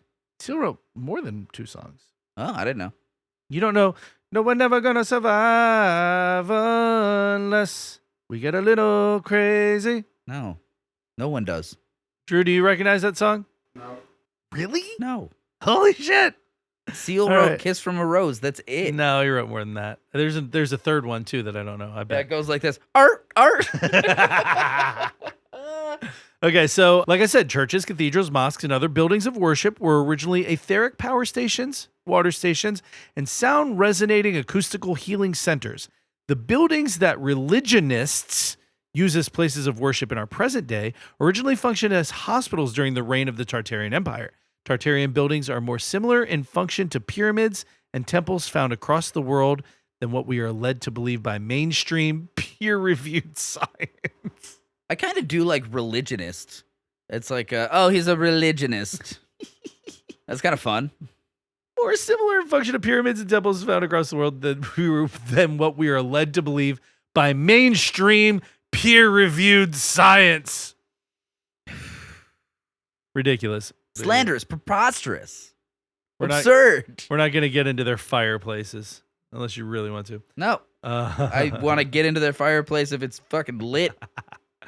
Through ingenious engineering, intricate architecture, and advanced technology, the Tartarians transformed the earth into a circuit board powered by the aether, just like the ancients did with the pyramids and temples. Transform my balls into a circuit board. The crosses on top of Tartarian buildings were used as etheric electrical antennas, which were connected to the rebar embedded through the building structure. This is a big fucking thing, is that the piece of metal at the top, the spire, was connected to all the rebar through the whole building, and that's how You're saying power used to get You're through. saying the Tartarians used rebar? Yes. Steel rebar, baby. Streetlights that existed during the reign of the Tartarian Empire Would that make them? Say it. Say it, Would I that dare make them you. Tartarians? Rebar Tartarians, Yeah, that's it. Rebar Tartarians. which you can shorten. Anyway, moving on. Okay. So, yeah, the guy that I said that kept saying supposedly and etc. That guy's a rebar Tartarian. Well, he really was. He started talking about at some point. He was talking about these Trains? you know, Was he talking about trains at some point? he was talking about the buildings with the spires, and that would immediately start collecting energy from the earth, and then that would transfer it through the rebar all through the building, and then that's how you would get lights on and stuff like that. And then he starts talking about if you were to build a suit out of brass or bronze or gold, You And put you would- like a little reactor in it. and you put an antenna on top of your helmet, you would immediately start to flying fight crime. you would immediately start to charge up with the energy from the earth. And I was like, I am so fucking tempted to spend every goddamn dime I have to make a giant bronze suit of armor with an antenna on the top, and then run as far as I can before I collapse and die in a fucking field, because no, you don't. The most elaborate suicide idea I've ever heard in my life. Yes. And then as on my dying breath is going to be, I was supposedly going to gain more energy, etc. And then die. Can we be fucking done with this now? I don't know. I guess. You don't want to hear about their fireplaces that never had fires in them? Thanks for tuning in. My name is Riley Bowen. Shut the fuck It's up. been You my don't do this pleasure. right. Thank you for tuning in to Delete Everything podcast with Patrick Wall. Why do you always insist on trying to do the end bit? I do the end bit. You can't do the end bit right. If you're going to do the end bit, study it and do it right. How do you do it? I need to learn. Now you got me fucked up. Thank you guys very much for listening. If you liked that episode, best way to tell us is to get on whatever you're listening to, give us 5 stars, leave us a review, leave us a comment on Spotify. Again, if you don't follow us yet on Instagram, you should. Delete Everything Podcast at Gmail. Nope, that's not the right one. Delete Everything Podcast on Instagram, and you'll see photos from all of the episodes, including this one. You will see me carrying a suit of armor down the road. I'm going to get inside of it and put an antenna on the top and see if I immediately charge up and become a superhero. What if you do? That'd be a cool. Tartarian superhero. Be like Iron Man. I'm going to, what do you think my name should be? Lord Tarded? Yeah, I think you could be. We went the whole time and then I had to fucking do it at the end. You could be Lafayette Iron Man. So, also, if you want to send us a message, if you have a suggestion for the show, if you just want to say, hey, what's up? Delete Everything Podcast at gmail.com. And lastly, if you just want some more of us, you just want to keep slurping us up, patreon.com at Delete Everything Podcast. You'll get an extra bonus episode every week, 45 minutes or so. Those are fucking fun. And also, keep staying tuned, guys, for the whole live show thing. We are going to hopefully have some more information here in the next probably 2 weeks. Details on how we're going to do the whole thing. So that's going to be it for us this week. We'll see you next week. Bye-bye. Bye.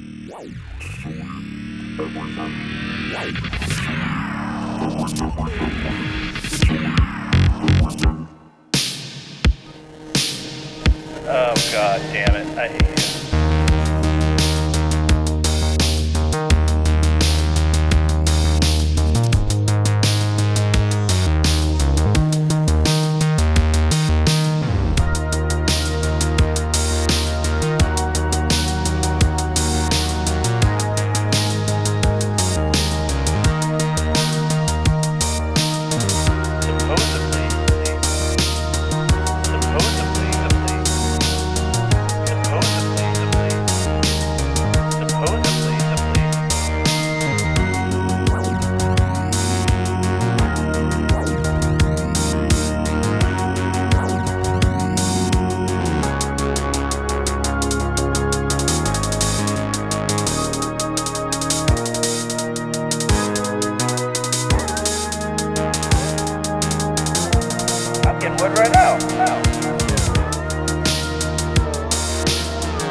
They will be the first to go.